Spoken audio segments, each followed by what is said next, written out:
Continuamos en Sociología Social y vamos con la parte 2 de agresión. Hablemos de los mecanismos implicados en el proceso de agresión, por el cual es un proceso por el que la conducta agresiva llega a manifestarse. Hablemos de la activación como intensificador de la agresión afectiva. La frustración, el ruido, el hacinamiento y otros aportan activación o energía para la acción. En este estado de activación, la conducta resultante será agresiva solo si la persona está predispuesta a actuar de esta forma frente a otras alternativas de conducta. En los estudios de activación de la conducta agresiva se confirma este efecto, puesto que entre los grupos de experimentación el mecanismo diferencial no fue la frustración por perder o deseo de venganza, sino la simple activación derivada de la competición. Hablemos de transferencia de la activación y cólera. La transferencia de excitación. Para Zillman, dice, aplicado a la agresión, sugiere que la energía producida por un estímulo inicialmente irrelevante para la agresión puede añadirse al arousal ilicitado por otro estímulo, próximo en el tiempo, que sí es relevante para la agresión. Es decir, se acumulan ambas energías para la realización de una conducta agresiva o dominante. El arousal producido por un estímulo puede ser transferido a otro instigador situacional al atribuir erróneamente que la activación se debe al segundo. Los estudios de este sentido mostraron los siguientes resultados. La intensidad de la provocación modula los efectos. Hay una mayor tendencia a vengarse cuanto más fuerte había sido la provocación. El tiempo de la demora de venganza debía ser tal que la excitación o activación residual provocada por el estímulo inicialmente no relevante para la agresión no se hubiera extinguido. La relación entre los factores instigadores, bien sea fluctuación o provocación, está mediada por el nivel de arousal que provocan. Aumentar el nivel de arousal en una persona predispuesta para la agresión puede aumentar la tendencia a agredir. La transferencia de la excitación se da con mayor probabilidad si uno de los estímulos elicita emociones relevantes para la agresión, ira o deseo de venganza.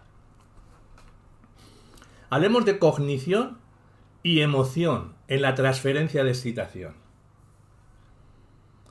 El etiquetaje cognitivo. Este sugiere que ante un estado de activación serán las cogniciones disponibles las que etiquetarán la emoción como relevante para la agresión o no.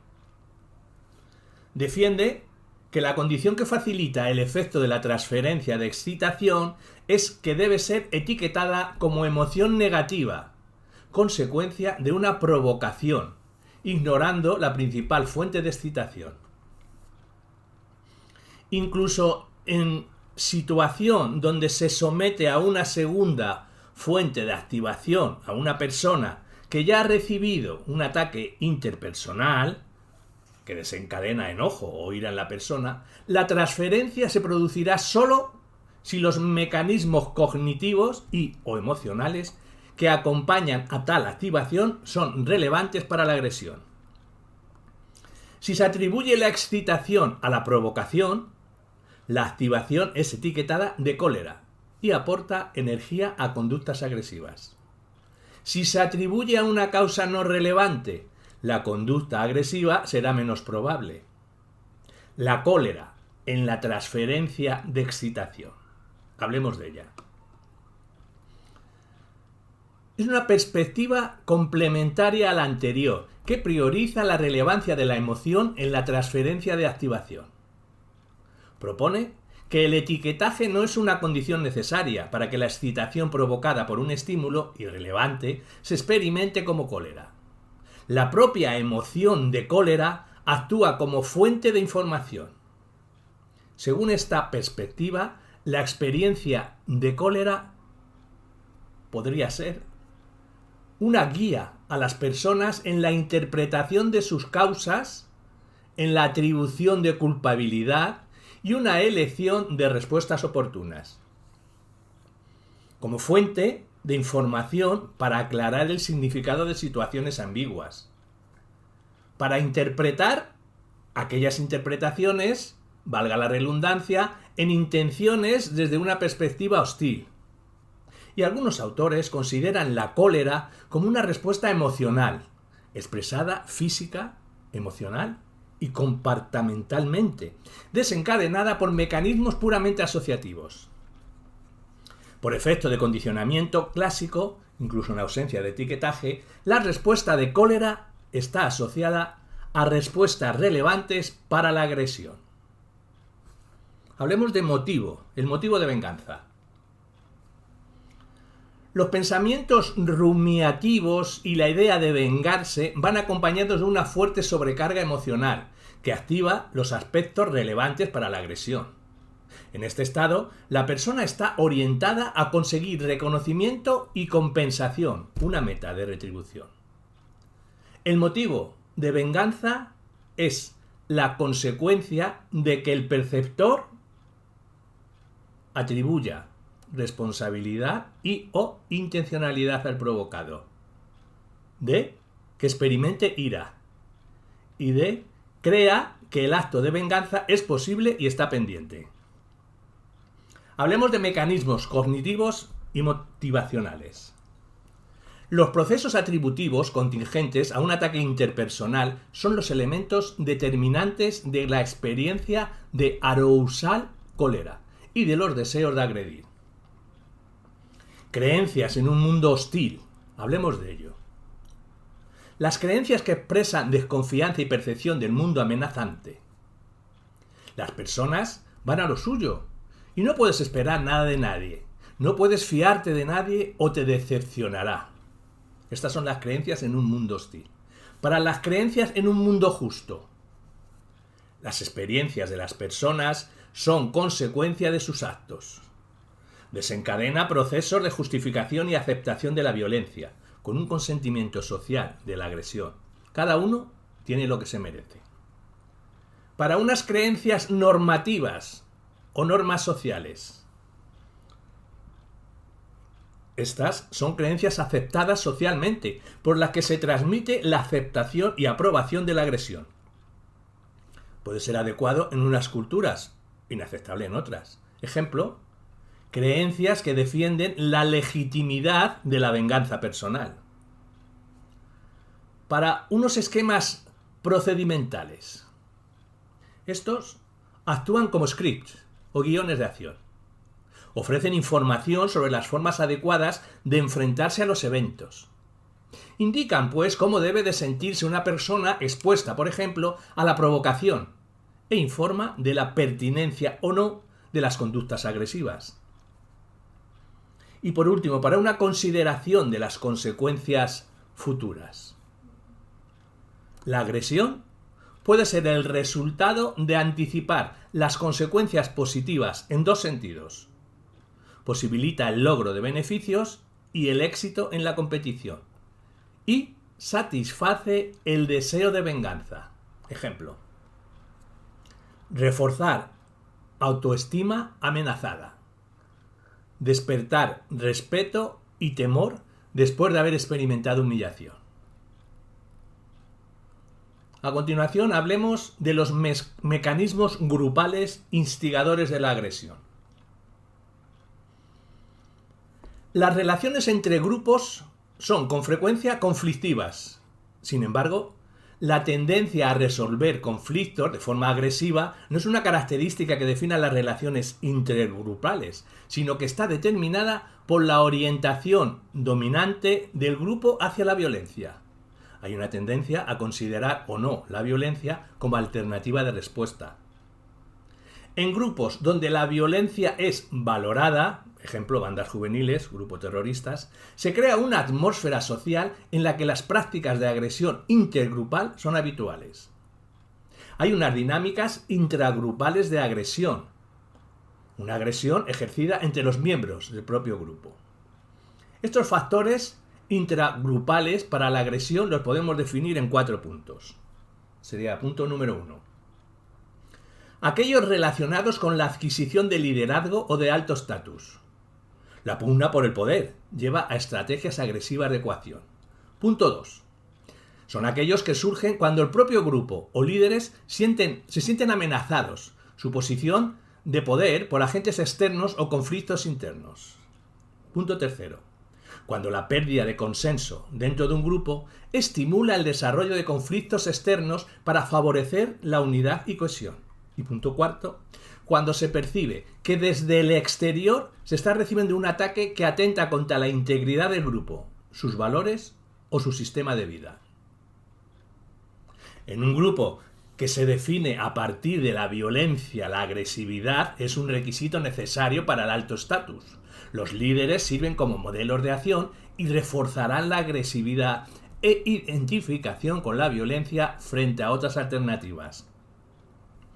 El desarrollo de grupos potencialmente hostiles y agresivos es más probable en situaciones de crisis política, identitaria y social. Se organizan en torno a un líder, que simboliza las metas del grupo. El líder decide si la acción colectiva violenta, incluida en la autoinmolación, es deseable o inevitable. La ruptura con el exterior se consigue mediante el aislamiento físico del grupo o mediante la ruptura de vínculos ajenos al grupo. Se desarrollan comunidades cerradas, caracterizadas por despersonalización, compromiso total e ideología compartida. Se organizan de forma autocrática, con fuerte estructura jerárquica, en la que los procesos de influencia y validación social, obediencia a la autoridad, desindividualización dentro del grupo, imitación y sugestión, ilusión de invulnerabilidad del grupo si permanece unido, moralidad superior del propio grupo frente al resto. Estos actúan como formas de presión intragrupal para lograr mayor identificación, cohesión y aceptación de las normas agresivas del grupo. Y aparecen miembros que vigilan las conductas de los compañeros. La diferencia entre unos grupos y otros es el grado en el que llegan a incapacitar a sus miembros para desarrollarse fuera del grupo o establecer relaciones intergrupales no destructivas, con unas dinámicas intergrupales de agresión, como podríamos citar la agresión ejercida en las relaciones con otro u otros grupos. 3 teorías en el estudio de la agresión en las relaciones intergrupales. Una sería la teoría realista del conflicto. 2, la teoría de la identidad social. Y 3, la teoría de la comparación social. Hablemos de ellas. Sobre la teoría realista del conflicto. Las relaciones entre grupos marcadas por la competición del tipo suma 0, para que uno gane, el otro tiene que perder, por los recursos valorados y escasos, desencadenan con mayor facilidad el rechazo, la hostilidad y la discriminación intergrupal. Esta circunstancia es especialmente clara cuando la amenaza recae sobre el bienestar o la situación de poder de los líderes o miembros de mayor estatus.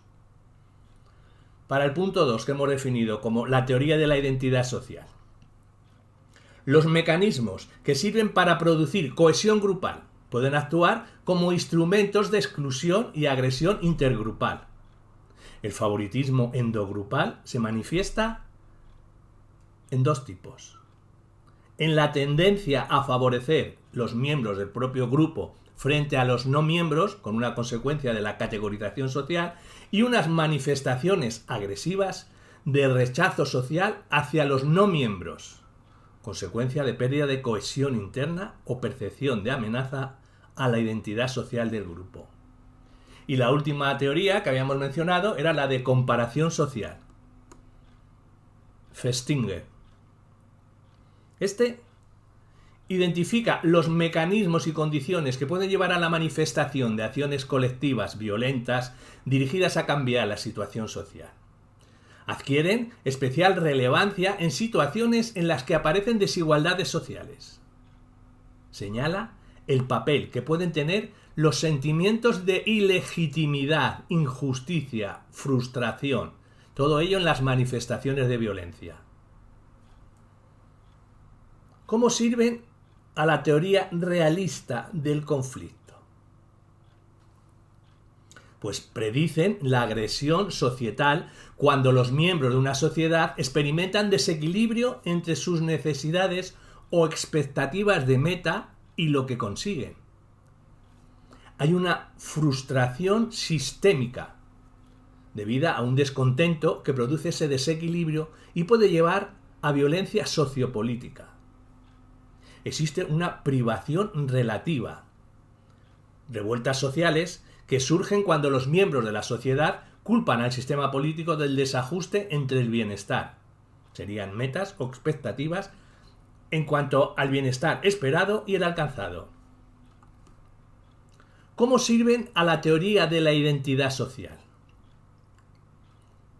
Están en la base de una identidad social inadecuada.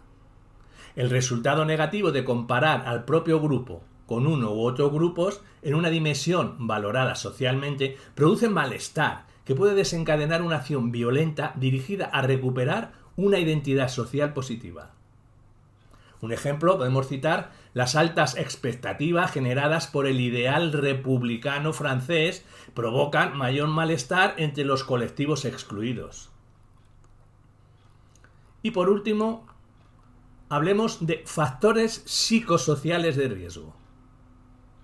Existen factores psicosociales de riesgo o síndromes culturales de violencia. Estos son derivados de 1. Primeras experiencias con la familia. Incapacidad de los padres para desarrollar y vínculos afectivos seguros con los hijos, patrones que carecen de autoridad. 2. Experiencia de violencia en la comunidad. Bandas armadas, en la familia o en la sociedad. Terrorismo, guerra, medios de comunicación. Y punto tercero, los niños que conviven con la violencia suelen padecer además de pobreza, malnutrición, hacinamiento, desempleo de padres, ausencia de estimulación cognitiva. La experiencia temprana de violencia. Experiencia directa de violencia, experiencia indirecta. En cuanto a la experiencia directa de violencia, la exposición a un ambiente violento convierte al niño en una víctima de la violencia en doble sentido. 1. Efectos en el desarrollo emocional y psicosocial. Con unos desórdenes conductuales y emocionales, con una conducta agresiva y antisocial, con una autoestima y un desarrollo moral y unas expectativas de felicidad futura que no existen, con unas conductas relacionadas con el deseo de protegerse y prevenir futuros maltratos, y no tanto con el desarrollo de conductas antisociales proactivas dirigidas a dañar a otros. Y compromete la capacidad de los padres para satisfacer las necesidades de cuidado, bien porque los propios progenitores son agresores, o porque la violencia en la comunidad les lleve a sentirse atemorizados e indefensos. Y la experiencia indirecta de violencia implicaría una agresión observada de los medios de comunicación. Existe cierto consenso por el que se considera que la medida actúan sobre la realidad, promoviendo y difundiendo aspectos que regulan la vida de las personas y sus visiones del mundo. Ofrecen un amplio abanico de episodios de violencia que ilustran un variado repertorio de conductas o manifestaciones concretas de este tipo y que transmiten las normas, valores y actitudes en las que estas acciones se fundamentan y promueven este tipo de comportamientos.